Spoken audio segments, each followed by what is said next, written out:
Have you ever had a brilliant idea, but when you tried to explain it, it just fell flat? We've all been there. Today, we're going to break down how you can completely transform the way you communicate. This is all about building real trust and authority, and it's based on some incredible insights from entrepreneur Leila Hormozi. This right here gets to the heart of it, doesn't it? Every single time you open your mouth, you're on trial. People are making a split-second decision. Do I lean in and listen to this person, or do I just tune them out? Leadership really lives or dies in these tiny moments. It's this constant, unspoken test. So how do you pass that test? Well, it all comes down to something called executive presence. But here's the big twist, and this is what I love. It's not about learning some complicated new set of skills. It's actually about subtraction. It's about finding and getting rid of the weak behaviors that are quietly sabotaging you.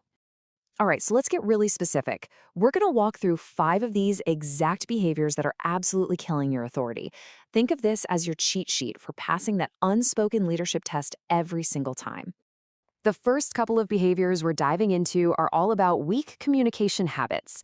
These are the little things that can instantly make you seem less confident, no matter how brilliant your ideas actually are.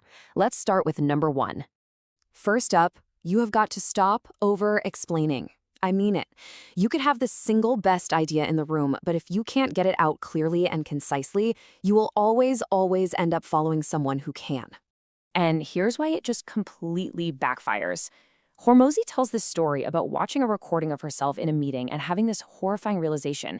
She was just talking in circles. She could actually see her team's eyes glazing over. See, when you over-explain, it just makes you sound insecure. It makes people think, maybe they don't really get it, and that trust just starts to erode. So what's the fix? It's simple, but it's not easy. Speak less. Seriously. Put a constraint on yourself. True experts, the people with real authority, can make complex things sound simple. They speak with an energy that says, I expect to be heard, not one that says, gosh, I really hope someone is listening. That difference is everything. And hey, if you need any more convincing, just listen to Warren Buffett. He literally puts a price tag on it. He says that just honing your communication skills can make you 50% more valuable. I mean, come on, what other skill has that kind of return on investment? Okay, let's move on to behavior number 2. We've talked about what you say, but what about what your body is saying while you're saying it? It is time to stop fidgeting. Think about it. It doesn't matter how confident your words are if your body language is telling a completely different story. Slouching, fidgeting, making yourself small, all of these things scream nervousness. And when your words and your body are out of sync, people don't trust either one. Your energy just feels off. Let me tell you a quick story that just perfectly illustrates this point. Hormozi talks about this director of operations she worked with.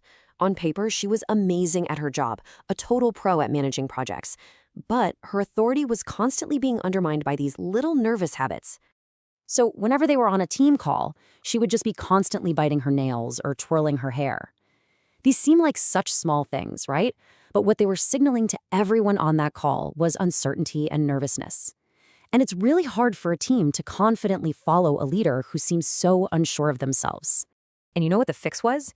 It was ridiculously simple. She got a set of fake nails. That's it.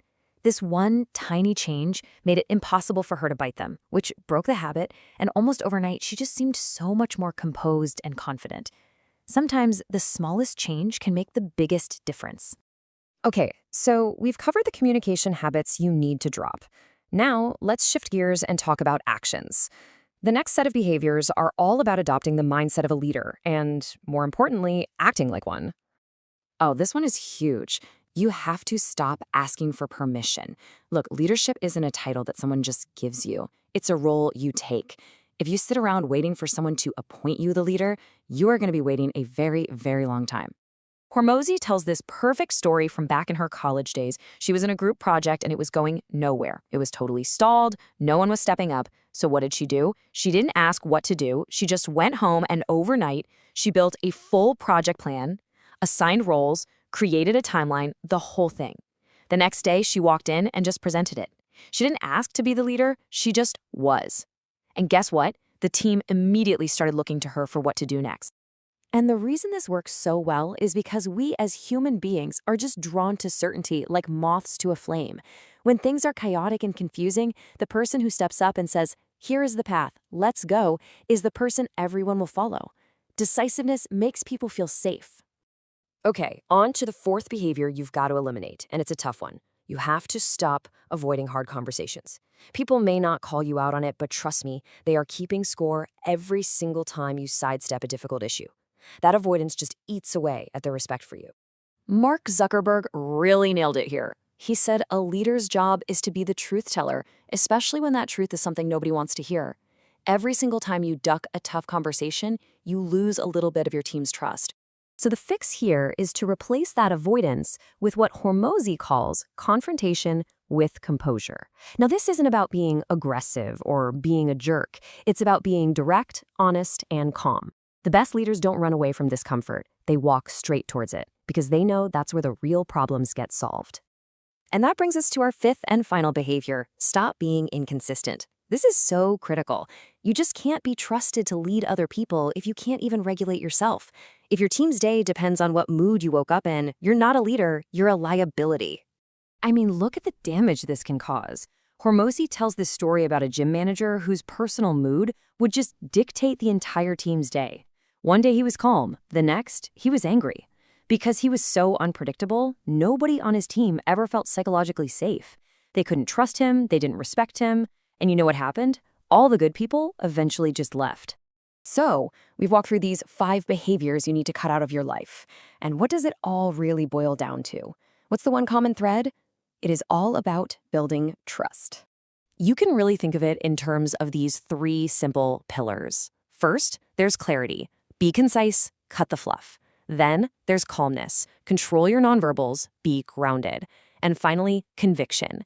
Act decisively, be consistent. If you can master these 3 things, you will build an unshakable foundation of trust. And that's really the final thought I want to leave you with. So many people think leadership is about being this big, loud, charismatic personality. But it's not.